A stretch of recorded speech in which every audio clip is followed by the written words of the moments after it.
tabletop today. Find your foundation, so shoulders stacked over the wrists, hips stacked over the knees, rooting down through the palms of the hands, elbow creases shining forward. Long line of energy through the spine, so notice if you're gazing up at the video, that's okay. If you need to take a look to take a cue for me, but then just tuck that chin back down so you have that straight long line of energy. We're not crunching in the neck. We're also not just letting it hang down. If that feels good to do for just a few moments, go ahead. But then we're going to come back to that integrity, right? Our foundation. Then from here, start to flow through your cat-cow. So then we'll inhale, drop the belly, creating this U shape with the spine. Exhale, rounding through, sending the back of the heart up towards the sky. Just move like that with your own breath, at your own pace.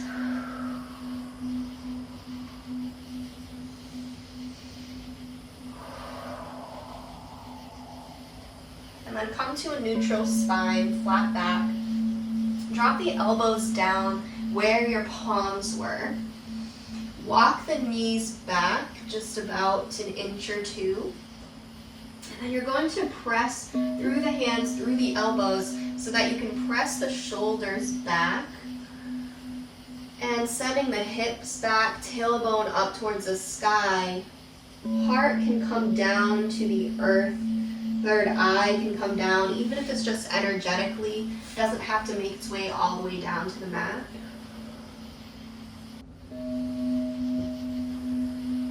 Just coming down for a nice puppy dog stretch. So when you're working with this pose, trying to find the right sensation here, you're going to want to imagine that puppy dog, to embody that.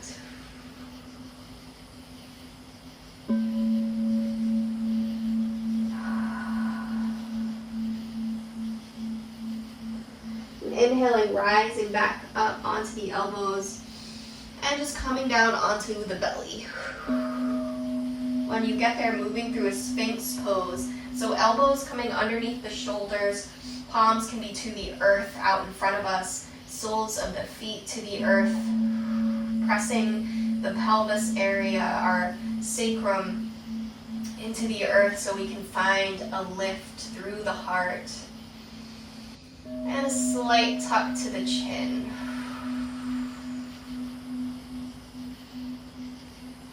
Embodying the sphinxes.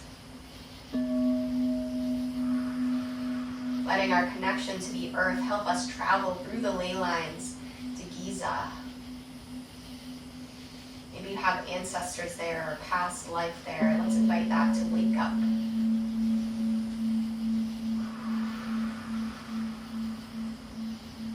Really rooting down through the elbows, through the palms of the hands, the tops of the feet. Notice if you're clenching anywhere in the glutes or the legs that you don't need to be, and just invite those to release. Breathing down into the sacral chakra, part of you that's touching the earth.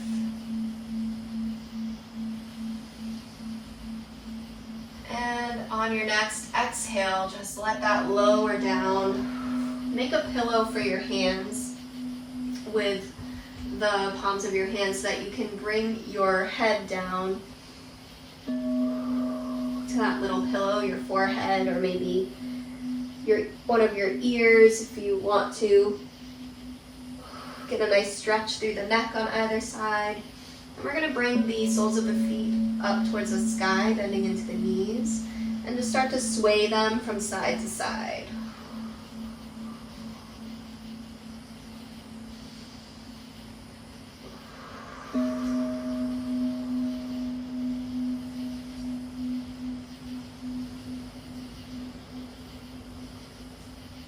When you're ready, pausing through center.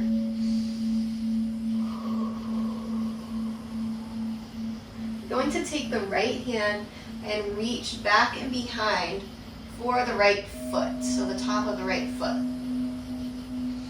get a nice opening through the right side of the heart space. Using that left hand on the earth for leverage here, and still holding on to that connection of your sacrum to the earth. So you're activating the core to help you get this lift through the upper body.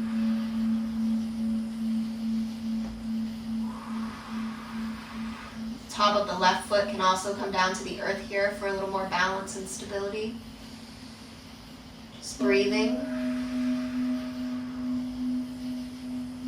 Inhale in. Exhale, release that. Everything coming back down to the earth. Then bending into the knees again here. Inhaling, lifting the heart so you can reach around with the left arm and take a hold of the top of the left foot.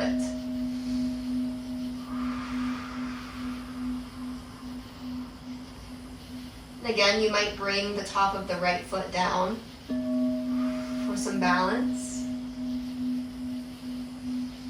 Breathing into the back body, any places that feel tense.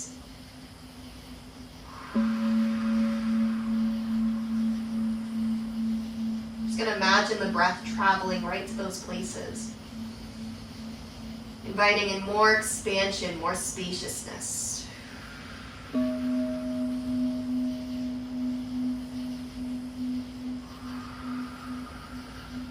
Inhale in. Exhale, let everything go. Just start to tap the soles of the feet on the earth here.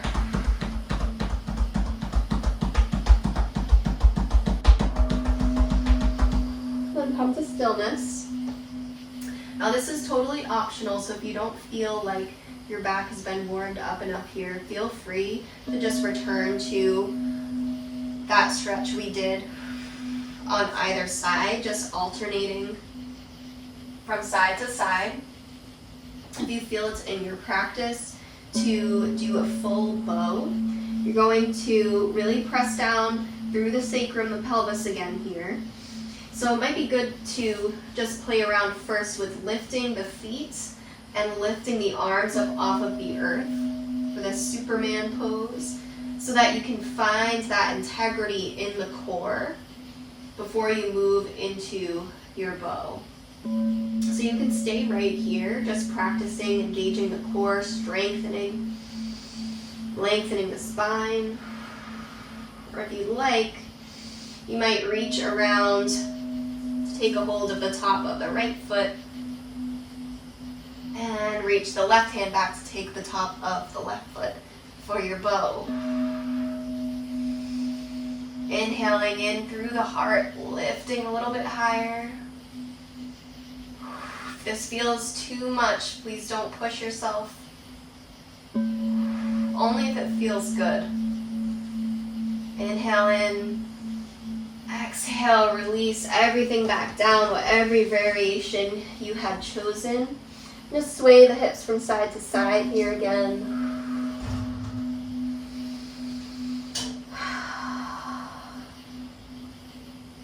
Nice job. And inhaling back up to your tabletop.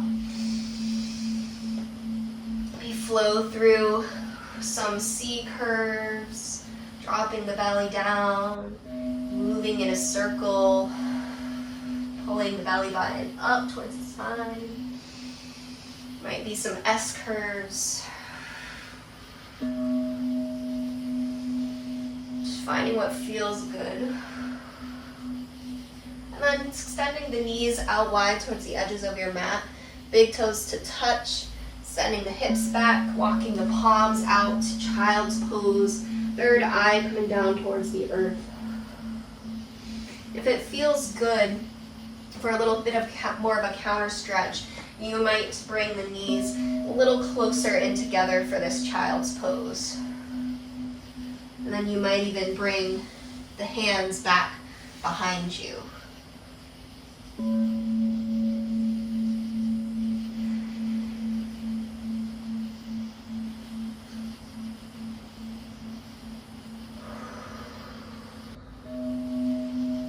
only if it feels good. If you try it and you prefer the extended child's pose, that's absolutely fine. A lot of times I find the other version to be a little uncomfortable. So it just depends day to day.